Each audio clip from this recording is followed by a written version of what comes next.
I'd rather fail out of med school than to sacrifice my humanity.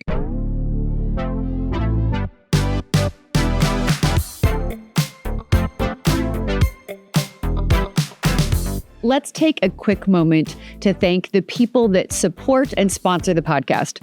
When life takes an unexpected turn, you deserve someone who will stand beside you. St. Louis attorney Chris Dully offers experienced one-on-one legal defense. Call 314-384-4000 or 314-DUI-HELP, or you can visit dullylawfirm.com. That's DULLE lawfirm.com for a free consultation. I'm thrilled to share that the Redefining Sober app is officially live. What began as questioning my own relationship with alcohol became a journey back to myself. And now I've created the support that I wish that I'd had. Redefining Sober is designed to help women explore, question, or change their relationship with alcohol while building self-awareness, self-trust, and a life that feels more aligned and fully their own. For a limited time, founding members can get a discount. Visit redefiningsober.com today to learn more and begin your journey. I'm so excited to have you join us. When life changes in an instant, hope often becomes easier to recognize. But more often than not, hope arrives quietly in the people we meet, the stories we're willing to tell, and the moments that remind us we're never as alone as we think we are. I'm Danielle Elliott-Smith, former television journalist, author, speaker, founder of Redefining Sober, and lucky to be your host here on Hope Comes to Visit. Each week on this podcast, I sit down with extraordinary people whose stories remind us that even in life's hardest seasons, healing is possible, resilience can be learned, and hope has an incredible way of finding us when we need it. Friends, I'm so grateful that you're here and you're listening and watching with us. Today's guest has built a life that, quite honestly, sounds almost impossible. Dr. Calvin Sun is a board-certified emergency physician, entrepreneur, author, and world traveler who has accomplished something that very few people can say they've done. He's visited every country in the world. Now, that alone would be remarkable. But here's what makes his story even more extraordinary. He didn't put his life on hold to travel. He traveled while earning his medical degree in New York City, practicing emergency medicine, and eventually serving for more than a decade as the lead physician and chief medical officer at the finish line of the TCS New York City Marathon. He's also the founder of the Monsoon Diaries travel brand, leading group expeditions around the globe, and the author of the Monsoon Diaries, a memoir that chronicles not only his adventures around the world, but the lessons, challenges, and perspective that came from choosing a life less ordinary. Today, we're talking about curiosity and purpose, resilience, adventure, and what happens when you're willing to say yes to experiences that stretch us far beyond our comfort zones. Dr. Sun, thank you so much for being here with me while you're at the hospital waiting on something special. I'm delighted you are here with me. Thank you. That's the way I do things. Never say no, and always make a solution instead of an excuse. Oh, I love this so much. Now, I know right before we came on, you told us, obviously, you work in hospitals, but you're not there working today. What are we doing? We're waiting on, well, I haven't gone public on it, but people probably can guess what it is, but not jinxing anything. We're just hoping for the best, and I am here as a supporter instead of as a physician today. Okay. So we'll keep our fingers crossed and send good love your direction so we won't spoil anything. But I'd love to talk about your story. So if you wouldn't mind, what inspired the very idea? I'm a traveler. I love to travel. I'm nowhere near 50 countries, let alone all of them. What inspired your decision to take this journey? The irony that I wasn't inspired in the first place, and just appreciating how far I've come is the motivation that keeps me going. When I first started off traveling, I was at the time not doing it for the travel, but to fulfill a lost wager. I grew up in New York City, born and raised in Manhattan, and my attitude towards traveling at the time was everyone else does it, but not me. Why spend all that money to visit places I'm not going to live in anyway? And especially like New York City, where the whole world comes to me, I can just, if I want to go to a country, I just go to a neighborhood in New York City. And that perpetuated up until I was 23 years old. My father had recently passed from a sudden heart attack 4 years prior. I was aimless, lost, but also free. When my father no longer around, I was free to choose my own path. He wanted me to become a doctor. So after he died, I decided not to become one. And in that freedom, I became a bartender. And one of the customers I was serving one random gig, it wasn't like a regular shift. It was like a gig I picked up for just one night. There was a customer that never left the bar and made a bet with me as we chatted. And one thing led to another where after I had lost the bet, 72 hours later, I was in Cairo with her on our essentially first official real date. And I was there because I didn't want to let her down or let the future me down. And the whole notion that I would go back on a bet and not fulfill on my promises would eat at me for the rest of my life. So I picked up and then acted on it. And there I was and found out that I was there during a very precarious time in Egypt's history where I spent the next 3 weeks by myself. She had to leave early. All the friends that were supposed to take care of me in Egypt left early. And during those 3 weeks, I had to learn how to be on my own. The first week, I hated it. I had regretted to stay so long. So every waking minute, I thought I was going to die or needed to change my flights to get back home as soon as possible, like everyone else around me did. The second week, I was getting the hang of it. And by the third week, I started realizing this is why people travel. It took me 3 weeks being dragged, kicking and screaming to appreciate something that everyone else automatically loves. Travel was the only space in my life up until that point where I could actually be on my own and learn how to become my own best friend again. I did not have a cell phone on me. I wasn't connected to the internet. I didn't get an eSIM. This was the time before everything was super highly connected. And I think even to this day, travel remains the only space where I don't speak the language. I don't know anyone. I can only commune with myself. And it's a space where I was finally disconnected. I would be finally disconnected to figure out everything in perspective, not running away from something, but to come back from every trip knowing that something shifted and I could see things with a new light and do my routine every day with a different point of view.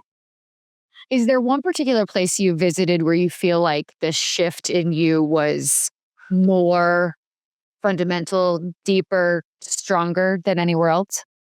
I think right now I'm more able to carry this framework, this filter with me to anywhere I go. But in the beginning, starting off, like anything, any new thing, you'll gain a bigger impact the deeper the deeper sorry, you get a bigger impact if the jumping off you jump off when you jump off a bigger deep end, you get a bigger impact is what I want to say.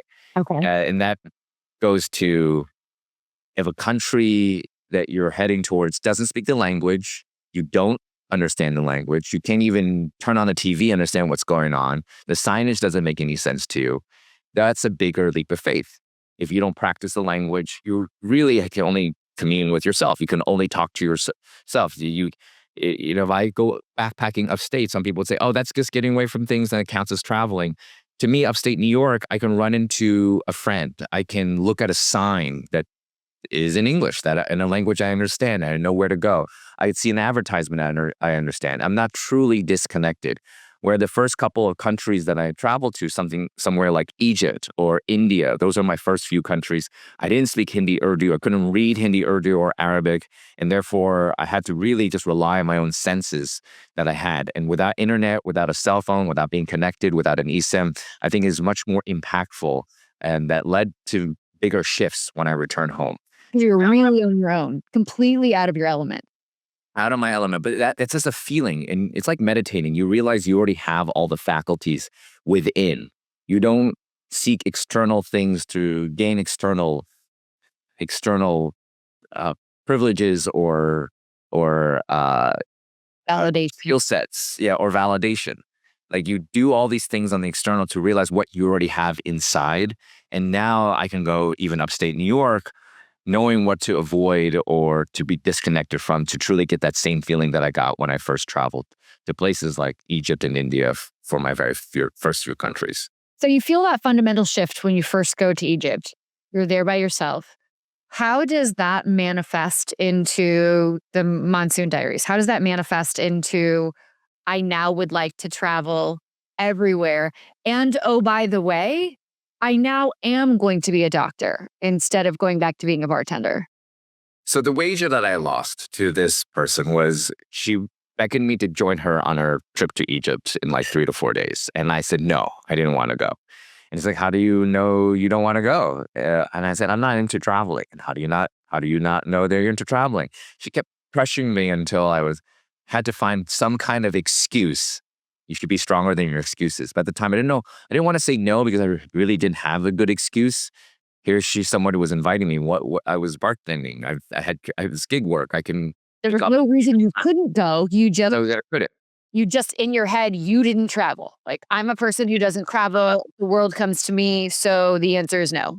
Yeah, that's the irony. That's what motivates me to travel now, because I've come such a long way, and the fact I take thousands of people on my trips is why I keep going. But at the time, I didn't identify myself with that. I identified as somebody that did make excuses, but couldn't even say no. I couldn't even be definitive on what I wanted. I didn't even know what I wanted. I was in a lost space, like most of us right now, purposeless, aimless, and the only thing I did know was to tell her, fine. The only reason I wouldn't go is it's too expensive, and I will only go if tickets are like under $700 round trip. And I said that's very laissez-faire, and we took that and shook on it, and we kept checking the flights over the course of the night and the next morning, and it was a very long back and forth where tickets were like $2,000, and I just kept even pulling it up to tease her about that. This is not a reason to go because I just can't afford $2,000 in a round trip flight last minute. And then lo and behold, the universe will have it that one time we checked 24 hours later while we were still together, and it dropped down to $650. Oh. So that excuse was taken out. I had no other excuse to rely on. I wanted to be a man of my word, and it was a great deal, so I didn't want to give up on that, so I went. And I didn't want to like back out on a deal and wonder what if for the rest of my life. Okay. That was the other reason. I was making a bet with the future me. And following through on that led me to decide, after 3 weeks of hating travel, to come back loving it. How do I know for sure I'm not meant to become a doctor? How do I know that me saying no to be a doctor so that I can live my own life isn't actually still an action influenced by my late father? If I'm going to say no to a career because of my dad, that actually makes me still doing something because of my dad. Then I'm not really living for myself. I actually might be meant to become a doctor. How do I know for sure unless I do it? But then if I do it, do I then just give in to what my dad always had wanted? How do I know what's the right decision? How do you know what decision really comes from you versus an external social pressure? What was pushed on you? How do you know what was meant for you versus what everyone else thought your path should be? Were these seeds planted? Was I being manipulated into it? Is this a long con that my dead dad, did he pay this girl right before he died? Like 3 years ahead? Like, I thought, Make sure that you go to this bar, find my son, and make sure you plant the seeds of him being a doctor. You are totally his type. 3 years from now, he's going to be at this bar. Like, he didn't know I was a bartender. I started bartending like crazy after he died just to pay off college. And because he was the only breadwinner. My mom had Parkinson's at the time. Like, it would have been a very elaborate ruse. So I did think all those things. And that's the issue that a lot of us right now feel hopeless about. Like, how do I know the thoughts that I have is an original thought versus something that's been planted by an external influence? People always want to live their own life that was meant to be, but you don't know that until you look back. And that's a big risk to take when you may have made the wrong decision this whole time and you don't want to wake up one day and go, what just happened? I didn't want that. But inaction is also a hopeless place. This analysis paralysis, when you don't do anything and then your whole life passes by and you could have made an action that led to the right place. So the trap is that there's no right, trying to find an answer when there's not supposed to be a right answer. And that travel, the whole losing the bet to Egypt with 3 weeks later, I came back loving something that I initially hated, influenced my decision to feel this and apply the same way to the decision to go to medical school. I'm just going to apply. That is an action. Okay. Like, Agreeing I'm I see the water. I'm going to dip my toe and see what happens. Yes. And my hope, my secret deep down hope, was to get rejected everywhere because I only had like a 3.0 GPA and a below average MCAT score. And then you can be like, see, Dad, I tried. It didn't work. I checked that box off and I can move on with my life. Right. And that would give me such a relief. The emotion, I mean, it sucks to get rejected, but that would be my Oprah story. That I Right. became a travel blogger because I applied to every medical school and didn't get in, and now I'm a full-time travel enthusiast. Okay. And that emotional label will be lifted. But then the universe will have its surprises. That's the irony. You do something and the best plan is no plan. If you Right. plan to get rejected everywhere, the universe will have other plans for you and prove you wrong. And I think that going forward with that lack of expectation in my personal statements, in my attitude during interviews, where I wasn't like sounding like every other medical student. I want to be a doctor so badly. Like, people on the other side interviewed me. It's like, how do you know for sure? I wasn't that. I went in with an attitude like, I really don't know. I'm going to be very upfront that I don't know. You know better. You've graduated many great physicians from where you're sitting, and it's up to you to decide. I'm going to just go in with open eyes and an open heart, willing to learn and willing to explore this if it's meant to be. Here's who I am. Take me as you are. Take me as I am and as you are. If you think there's any hope in me, then accept me. And one school took me. And I remember opening the envelope that October 2010, 2009. And I was like, I'm going to do it. I was literally, I yelled out an expletive, a very long shit. You can say whatever you want on here. We're open. Yeah, yeah, and I didn't know what to do next other than just take the next step. You're like, okay, so I guess I'm going. That's the important thing. I didn't know what to do except to take the next step, which meant I didn't know it was the right step. I Right. just knew it was the next one. And people would say, and they would be they, they, it would behoove me to lie to you and say, oh, and I knew that was the next step. I didn't have that conviction. Right. I generally remember, and I wrote about it that day, like, I don't know if this is right for me. I think they made a humongous mistake. This imposter syndrome just took over. Mm-hmm. But it just was the obvious door that I had to go through with deep down this insecurity, whether I was setting myself on a path that I would regret for the rest of my life. Now, Calvin, at this point, were you traveling? I was making plans to travel for the rest of my life. Where was this? Where did this fit in with the trip to Egypt? So what is the timeline? Egypt and this acceptance. It was one right after another. So Egypt happened. So had you gone anywhere else yet? Or were you just in the throes of, I've done Egypt. I think I'm a traveler now, so I'm going to do something else. I think I'm in travel right now. I'm going to plan this humongously long Philippines to India backpacking trip over at least 3 to 4 months. Okay. And that will be the next one. I picked that area because it was, my research, the cheapest, the most affordable. Like, I can survive under $700 a month Okay. and sublet my apartment for way more rent. So the irony is like, I don't have time or money. Well, there are ways. Right. And I was like, wow, this actually works. If I sublet my apartment on Craigslist, somebody pays me X amount, and I can travel to a region for the next 3 to 4 months as I'm getting X times 3, X per month. Okay. Make sure that Y every month in Southeast Asia is cheaper than X. I'm actually making money by I'm making money to travel. oh my God. So like, I wanted to take advantage of that. That hopelessness of I can't travel because of time and money became hopeful of I can do this. And then this medical school thing happened. And I'm like, well, this puts a wrench in my plans. Okay. So I accepted the offer, which med school starts in August. And I decided that I will leave May to August before med school. Okay. On this huge long trip. I am a man of my word. I will commit to this plan that I had after Egypt, that I will continue traveling. Okay. And med school, the specter of med school is not going to get in the way. And, of all the times to do it would be before med schools. Correct. So I did that from May to August. And the plan was to fly back and start med school the next day. If I survive the experience. No breathing time, no time to settle in, no time change time. Start med school the next day. Yes. Correct. 100%. And I did it. And that was the beginning of the Monsoon Diaries, where I created the blog to chronicle every day I was on the road, blogging from my first day in the Philippines to my last day 3.5, 4 months later in India, to Singapore, back to New York. I blogged daily. People followed along, initially my family and friends, but then, Then it exploded. sharing it, word of mouth. And then people followed into the med school days where I blogged from the first day of med school. It's like, here I am, I made it. And we didn't know if I was going to keep traveling because at the time, we all know med school has this reputation where you don't have time for yourself. You want to You're talk going to anything? spend the next 10 years just living for medical training. Right. You're going to say no to all his birthdays. You're not going to take care of yourself. You're not going to get any sleep. You're Right. going to cut yourself out from all your friends, let alone traveling for yourself. So I thought that was the end of the blog. And I blogged about that. Okay. But did you keep going with the blog?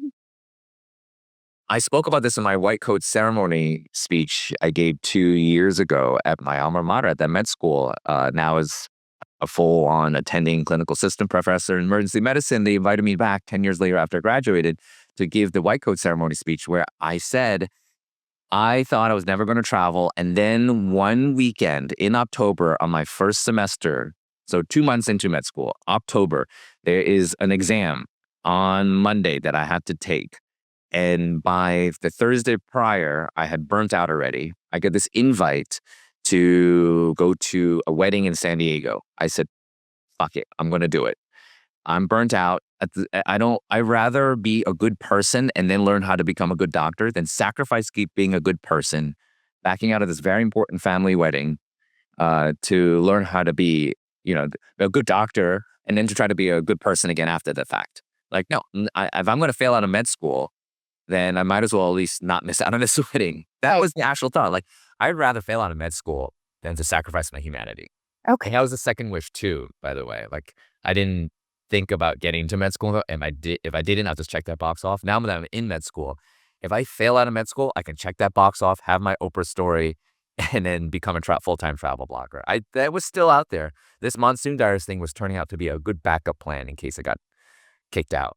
And I knew there was like an opportunity that most people would kill for. So I did try my best at med school. I'm just not a good test taker. I'm not a good student. What I am good or is trying to learn how to be good at is following through on my word. And I went to that wedding and flew out Friday, came back Sunday and took the exam and barely passed by a few points because I studied on the plane.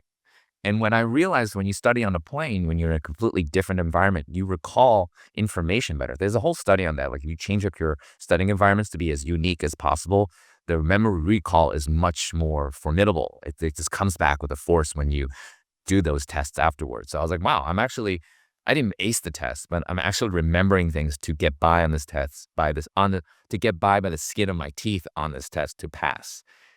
And then a few weeks later, we had another exam scheduled for December, the end of the semester exam, and it was the same thing. We got an offer to go to Hong Kong on a $200-$300 hack fare flight that I found at the last minute. And all the signs pointed just to go.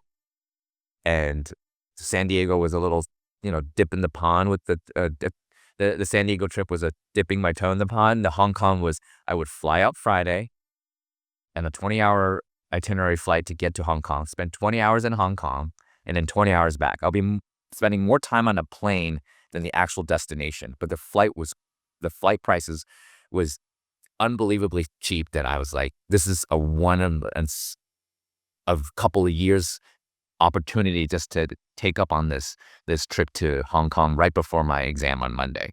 Studied on the flight, did it for 20 hours, met a lot of people on that weekend trip that I'm still friends with to this day. And it was kind of like, feels like an investment now looking back, but I made it back in time, also passed the exam by the skin of my teeth and kept doing that as a lifestyle for the blog. And I would blog about how I was going to keep doing this once a month, every month, throughout med school and residency until to this day. Wow. That is extraordinary. So now I'm going to ask, you said we there in terms of San Diego and Hong Kong, and you mentioned that initial bet. Is that person still significant in your life? We dated for a few more months and didn't work out. I mean, the origin stories are never as good as in pragmatism, but stayed good friends with the family. Her younger sister, ended up joining a board, this 501c3 board that I was board of directors of, and maintained a really good working relationship. It's on socioeconomic justice for Asian Americans, and I, we're all on good terms. I may be a little embarrassing that she's part of an origin story or something bigger, but I don't name names. No, that's okay. I wasn't asking for a name. I just because you had said "we," I wasn't sure whether or not that relationship had continued on. So Oh, this is not. No, this isn't the group part. Yeah, it was. I'm still fond of what we had. and it's part of your story. I understand there are people in my past who are part of my story who are no longer part of my story. But they're part of how I got here. So, uh, I'm very grateful to her that she was in the right place at the right time, and I hope fond we memories for her as well. inspired a piece of you to begin this journey to find that side of your brain in a way, that wasn't activated at the time. Is there a place you visited? Are there places that you love more than others? Is there anywhere that has it now that you've visited everywhere, where would you say you definitely have to go that isn't typically on someone else's radar? My honest answer is my next trip is based on serendipity, has been all the trips I've done in the past in that order. One trip will lead to the clue to the next trip, to the next trip. And the ones that I find that looking back have activated the most amount of returns and serendipities that gets me to come back over and over and over has been mostly in the South Asia and Middle East regions. Okay. And I find that every time I go back there, it plants way more seeds. It creates many more opportunities for return trips, whether it's an invite to a wedding or running to somebody there, then that invites you to go back, or you post something that leads somebody in your community or somebody following your social media to say, I always wanted to go there or another region of that area. The returns are much greater. But there have been plenty other regions that I've come back to. I was in Finland for the third time just 3 months ago because two of our travelers got married there and wanted just to invite me and anyone I wanted to bring, even if they didn't know them, to get to witness their wedding in the ice chapel up in Lapland of Finland. So that's an example of what happens over and over in like places like India, Pakistan, which I've been to numerous times, both of which, and plenty of places in the Middle East. Will you please explain the origin of the name Monsoon Diaries? Because I was looking at it on your website and I loved the sort of the mission that you have behind the travel you guys do. The honest truth is I had no idea what my blog was supposed to be called, and we put it out there to my community of friends to come up with a name, and everything just didn't land well. It's probably the hardest thing you can work on, the hardest decision to make when you're starting off anything. I'm The familiar. title, right? Yeah, the title's a tricky one. You want it to hit right, and it's very hard to change gears or change ladders once you settle on a title, and later on you want to remarket or redirect the mission of whatever it is that you're building. And sometimes you want to build something and let that inform the name, but most people need to start off with a name. And I remember at the time I had just watched Monsoon Wedding at the advice of a former partner, my ex-girlfriend at the time, and I had just watched Motorcycle Diaries by myself, right? This is when Netflix was shipping out DVDs to everyone. And it just made sense watching them both back to back, Monsoon Diaries, because the Motorcycle Diaries is about a pre-medical student who travels on a motorcycle everywhere around South America and becomes inspired or led to a lifetime that's beyond medicine. So that kind of sparked the the origin story of what I already lived with the Egypt story and getting to med school, and the monsoon wedding part of this rainstorm where you're just running around in a deluge, a monsoon is like one of my favorite things to do in a New York City summer. There's something magical when you're walking down, it's clear 1 minute, and all of a sudden you get soaked and you're just dancing in the rain because you just given up on trying to stay dry and just like screw it. There's like a enormous weight being lifted off your shoulders when you're just past a certain event horizon and you're like, you know what? I'm just gonna enjoy it because there's no point in running away. I'm in it. And that's like the way I always have lived life. So Monsoon Wedding as a film captured the whole notion of that. in through the lens of a family getting married and multiple meet cutes and threads raveling together, unraveling and coming together, and unraveling, coming together is just the beautiful way I live through life, dance through life, if you will. And it's a lot of dancing in there. So seeing them back to back, I just felt was a sign from the universe that they're meant to be combined. And I said it out loud, and it just landed with a lot of people that I said that to, and that's where I committed. It didn't turn into the concept of monsooning as a verb or noun, the way we use it as a trip, until 3 years later in 2011, when I took one of my first group trips to Iran, and people in that group started using the word monsooning or calling it a monsoon. And I would overhear this, and it just like activated this organic resonance that Makes you jingle a little bit. this is happening. They are doing it. You build it, and they are coming, and they're filling the vessel that you built for. You've built the environment, and the right people just filled it up on its own without you forcing it, and it's taken a life of its own. At what point did you think this can be a community? We can travel together. When did it move from you saying, I'm going to travel and have these experiences, I'm writing about them, to you saying, you know what? I bet we could all do this together. I can show people how to make travel accessible because one of the things that I've noticed about your traveling, this is not, hey, I'm putting together these exclusive trips that no one can afford. It's really making travel to like unusual places accessible. So people can't say, I can't afford this. There's no way I could ever go. It's special. Yeah, it just struck me that it became a community far too late than I should have picked up on. I remember starting off traveling solo for the first Monsoon Diaries, and the people who were following along, some of them asked to join, and I initially said no. I didn't see the potential in that, and that saying no actually invigorated those people to want it to come even more. And You can't tell me no. I want to join. yeah, is so many people want to, and I think even right now, everybody wants to be an entrepreneur, and everyone's hustling to get more people to buy their product or get their service. And in the context, I mean, it is true that we're a products that is reacting to an environment around us. We're products of our environment. And the environment at the time was we're surrounded by a hustle culture where everyone wants to be the next big entrepreneur, the next big thing, and trying to solicit people for their business. And here I was starting a new thing, a travel thing, and saying no, like, please go away. Right.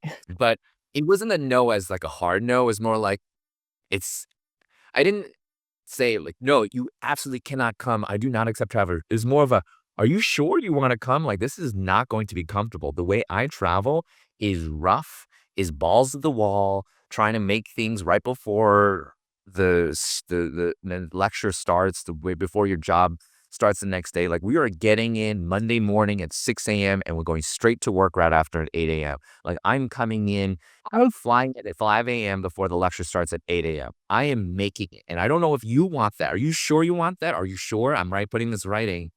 And people are like, wow, you're being so negative. Like, this is how I want to live. Like, I want to live like this. I'm actually reaching out to you because you're making a blog proving that it's possible. And to us, you feel like you're making this all up. Like, it feels like I'm reading someone that's just making this all up. And I want to see if it's actually true that you're actually going to these places, taking those photos and making it back in time for med school class. And you're still a full-time med student. You didn't drop out yet. Like, you I didn't get swear to God, you and my ex-husband are very much the same person. He and I are very good friends.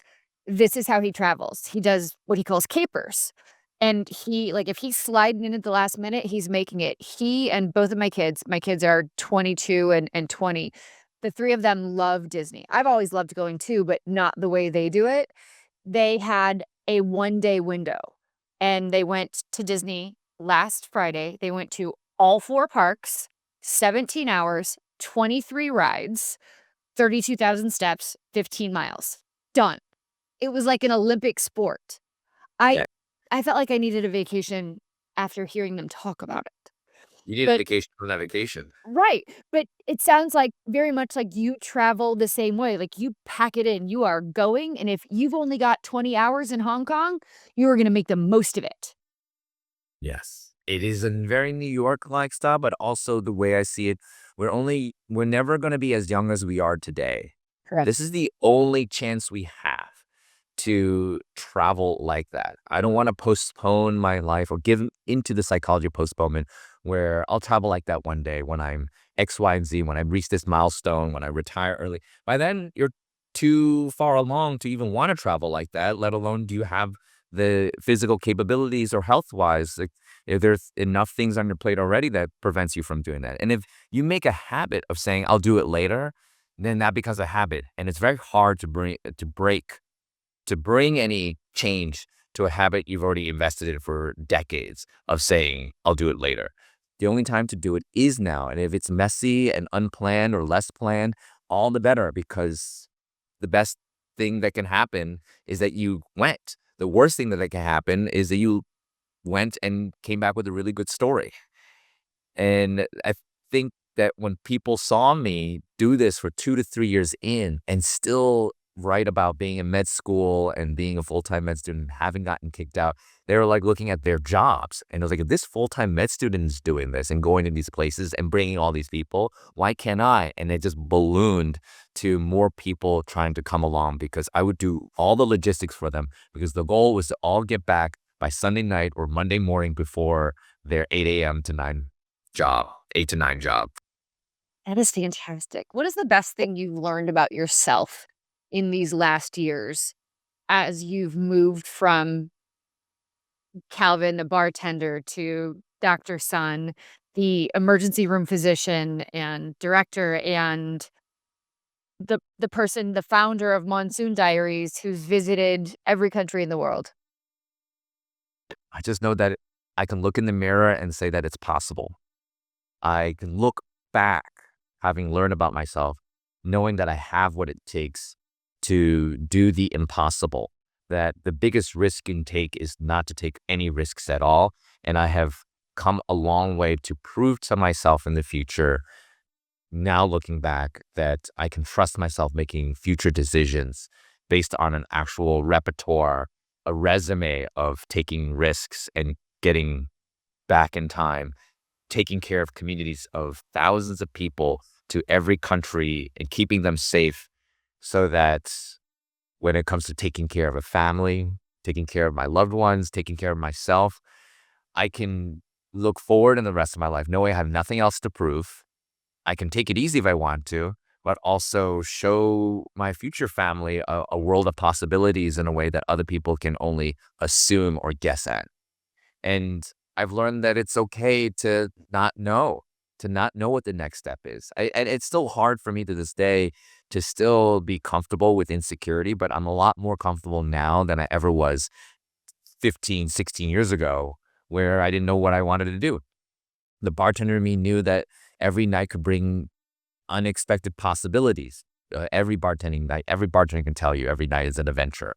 And that attitude has led me to all the bets, lost wagers, and detours that led me to become a doctor, and all the insecurities of what it's like to become a doctor and taking care of patients with all these unknowns. And on top of that, going to all these countries with all these variables and unknowns. Then that all comes together to the person you are today. And it feels like kind of like what I've learned is I'm capable of time traveling.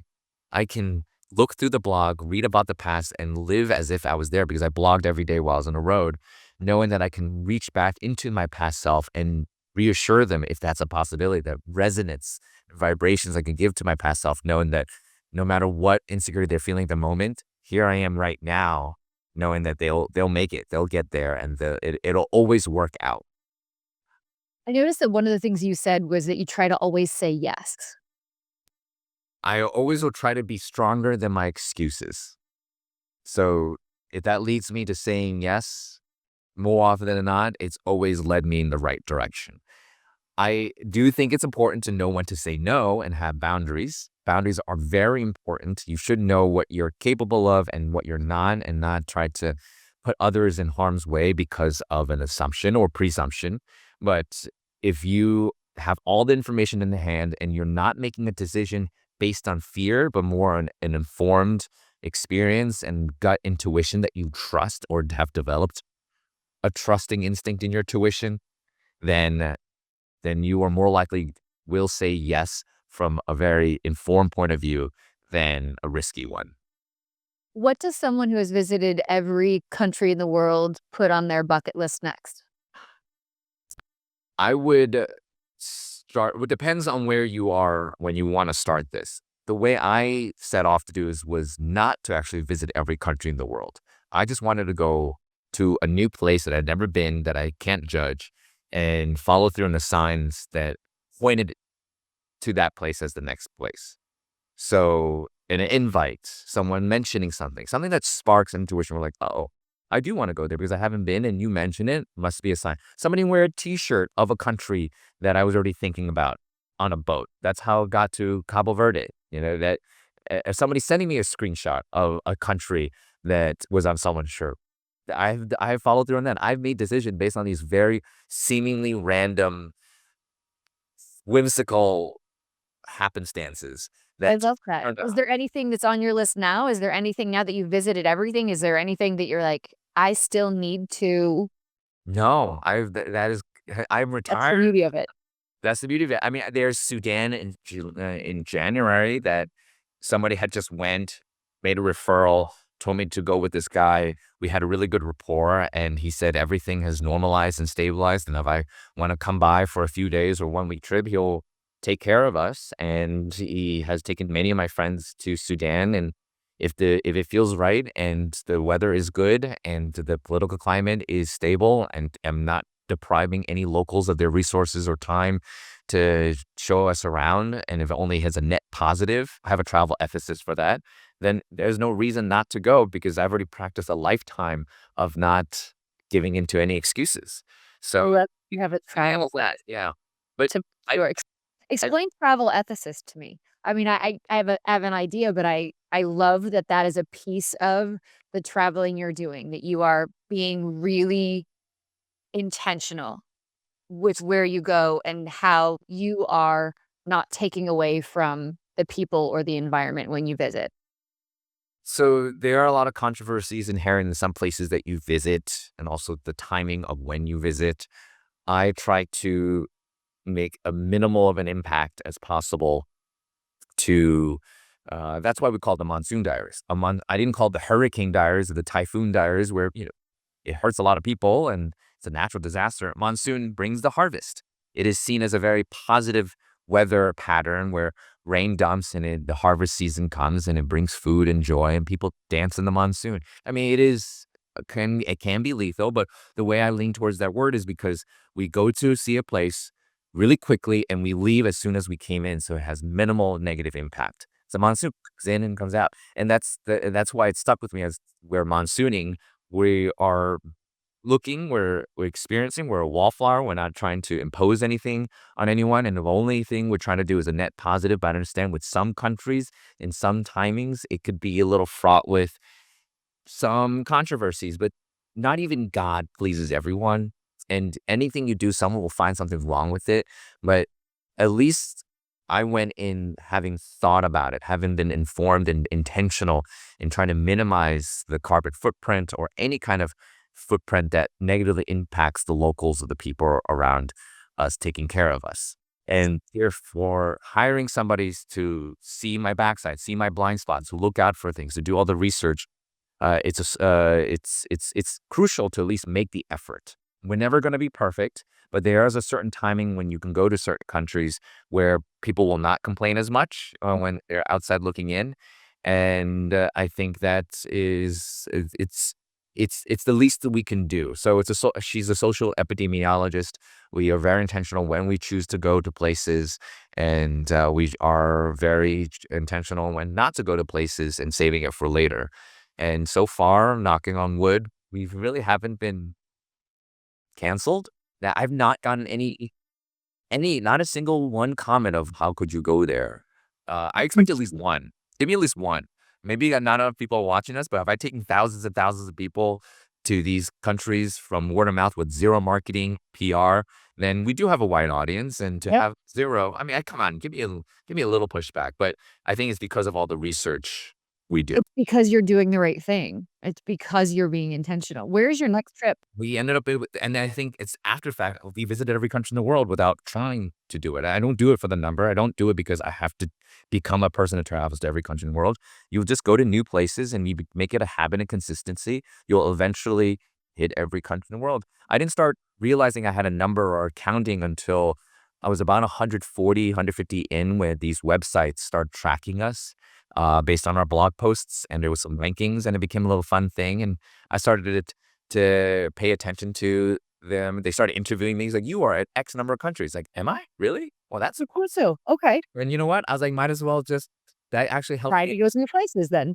Where then, yeah, the ones that I have yet to go. And it does actually inform me of places I never thought of going, because some places are counted as territories or exclaves or enclaves of a country I've already been to. So Greenland belongs to Denmark, but if you go to Denmark, Greenland would automatically shaded.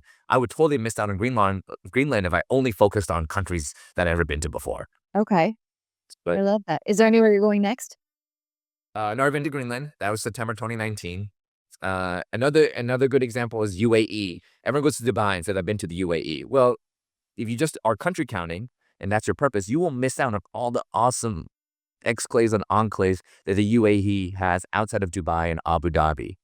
There are exclaves that Oman owns, and Khossab, that's right to the north of the UAE, that is not in the physical area of Oman. That's really cool to visit, and you can count that as two separate places. There's an exclave within Musanan, Oman, that's an exclave within an enclave and the next exclave. It's just so fascinating of like what people demarcates as borders. Okay. And country counters will totally miss that. If you're someone that generally wants to travel to far off beaten places, and just to have your brain changed, Yes. Because plasticity, there's so much we don't know, right? you want to put yourself in those places of Absolutely. why did you call this place belong to Oman and this one belongs to UAE? Oh yeah, that city in Belgium, Amsterdam on the border, where literally like every foot is like a different part of different cities. If you zoom in on that, there's like pockets that belong to the Netherlands and Belgium, that's in scattered in different cities. So that parking lot belongs to Belgium, and then right across the street, that cafe belongs to the Netherlands. But then right next to the cafe belongs to Belgium again. And everywhere you walk, you're like going in and out of the country. Like fortunately, Bartley Herdlag, I think is the name of the city. I'm maybe pronouncing it wrong, but yeah, it's just surreal that there's so many places like that in the world that changes the way you look and think. That when you come back, you literally are tripping, but without having to take a substance. How do you go to countries that are traditionally difficult for Americans to enter? North Korea, Russia? Timing is a very important thing. So we went to North Korea in 2010, back that when it was assumed that Americans had a hard time getting it, but it was actually the hardest in it was actually hardest in terms of the perception, but the easiest in terms of getting the visa. People assumed it was so hard in North Korea, no one bothered to try. But if you did try, just or email, just asking, Okay. it's a 5-minute visa. You fill out something that they made up on Microsoft Word, and within like a day, they were like, your visa's ready. You just have to pick it up in Beijing. And therefore, now Are you you in free? easy to get to Beijing to pick it up. But that was it. Were there moments where you thought, okay, now that I've crossed into North Korea, is there any danger that I will not be able to cross back? No, at the time in 2010, not a single bad thing happened to an American tourists. And Okay. that's in 2010. I Right. mean, now I would be a lot more careful. I would do my due diligence like 100 times over than I did back in 2010. Right. But it was just a different climate. Like No, of course. Russia, I went in 2017, 2016, 2015. It was a very different relationship with America at the time. You just get a visa in Russia. I mean, it is a hard visa to get, but is you don't show up the consulate, have some patience, wait 3 to 5 weeks, you'll get your visa. And we did the Trans-Siberian from end to end. And it felt like I was visiting just another semi-difficult country. I would say on the same level as India. And it was just different in the way I had to, go about safety precautions. I mean, Russia isn't unsafe, but, has its own Right. things that are culture shocks for most people who are not as traveled. But overall, like 100% safety rate since then, when I think I took a group of 17. Now, I will probably get a lot more fixers, local Russian friends. I have a former partner that is Russian American, so I would like call someone like her and say, "Get all your people, all your family in Russia to look out for us." Like, there's an example of the things I would do now based on the timing. But back then, I didn't have to do that. What All I did was I called her and I was like, "Hey, I'm in your motherland. Show us around. Like, what would you recommend?" It's like, "Oh, I like to go to these places." Now I'd be calling her before the trip and say, "Who do you know there who can show us around and can vouch for us, write a sponsor letter, and just to make sure everything is taken care of when we get there." what trips do you have coming up? I have just finished an upstate camping trip for my more local monsooners who don't like to travel internationally. And that was just upstate. So now we do a lot of domestic trips. The irony, we go travel the whole world just to realize where home is, which is right here. But that's the point. Like, I didn't travel to get something different that I don't already have externally to internally. I travel externally to find what I already have internally. And that's what we're doing now. So a lot of camping trips, a lot of ski trips, all domestic, West Coast, Vermont. It's on my website. And I have that Sudan trip because I always follow through on my promises. I always follow through my promises. That person in Sudan has invited me, and I'm going to try to go in January of 2027 if everything's stable. And I'll pick the next trip whenever someone invites me next. And I have an annual trip to Tomorrowland in Belgium, a music festival, the largest electronic music festival every year, because I have a special relationship where I get a lot of tickets and love to share that with people who have not been. That is extraordinary. Calvin, how do you define hope? I would say it is the in the face and presence of fear, something finds you the way out. Hope cannot exist in the absence of fear. You have to feel a feeling of fear. And hope is whatever isn't the action that is based on fear. Hope is the feeling and action that you make, that you think, that you envision when take a step back. You don't try to ignore the fear. You don't try to push it out. You don't try to suppress it. You move through it, or you let it pass through you. And out of that, just standing still, something arises, something comes out that reveals itself as the next step that feels far different than the initial feeling that you had when you had the fear. And that thing I would call hope. I love that. Where can people find you? MonsoonDiaries.com, MonsoonDiaries.com. You can also find me on social media, Instagram.com/Monsoon Diaries, or you can just Google Monsoon Diaries, my name, and you'll eventually find it. I always say that the right trips choose the right people. So we don't do any marketing or PR other than being asked like this and just going with the flow. So if you are meant to find it, the right trip will call to you. The algorithms, be that may, they will get you to the right people, to the right place that will lead you to a conversation with me. And hopefully I can take you wherever you want to go and I have love you come back with limitless and wonderful stories to tell your friends and family. Calvin, is there anything I didn't ask you about that you'd like to share? No, I think you asked wonderful questions that brought up a lot of things I haven't thought of before and spoken to in a context that is very weird. I was I was been going through I have been going through weeks and weeks of uncertainty regards to my family life and the people around me. I'm in a hospital right now as a supporter rather than a physician. Should clue some of you in to I don't want to jinx anything, so that should be another clue of what is happening. It's a 1 in out of 91 million case. Affects the people that I love. It's kind of weird to not be in the driver's seat, to be the thing that is happening to you. I'm a survivor of cancer 3 years ago, where that was something similar that happened to me. But this is now happening to someone that is close to me. And I've been reeling through that for the last 5 weeks. And so far, there's a lot of hope going out around, but this is after a million false alarms and moments of fear. But hope cannot exist without fear. We will send all kinds of love and hope your way, and I'm confident the community who's listening and watching will do the very same. It has been an absolute delight to have you on the podcast. Thank you so much for having me. Thank you for letting me give this interview in a hospital. That's why you heard all the bells and whistles and distractions like right now. That is okay. But It adds to the environment. I hope that whoever's listening, that there's hope in hopelessness. We are in a hospital because it's seen as a place of hopelessness for a lot of people, but also in that space, something arises and we call that hope. Absolutely. There is so much hope in every piece of your story. There's hope and adventure and resilience. And I'm incredibly grateful for you spending time and friends for you joining into the podcast, whether you are listening or watching.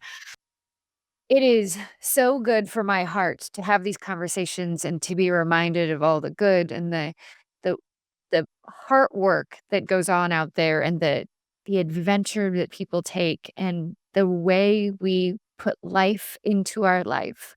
I've learned so much during this podcast with Dr. Calvin's son, and I hope you have too. And that means I do hope that you will take this episode and share it with someone you know and you love. And do remember that Redefining Sober, our new app, is out. You can find that at studio.com/Danielle. And as always, I'm so grateful you're here, and I cannot wait to see you again next time. Take very good care of you. Thank you, Danielle. Naturally, it's important to thank the people who support and sponsor the podcast. This episode is supported by Chris Dully, a trusted criminal defense attorney and friend of mine here in St. Louis, who believes in second chances and solid representation. Whether you're facing a DWI, felony, or traffic issue, Chris handles your case personally, with clarity, compassion, and over 15 years of experience. When things feel uncertain, it helps to have someone steady in your corner. Call 314-384-4000 or 314-DUI-HELP, or you can visit dullylawfirm.com to schedule your free consultation.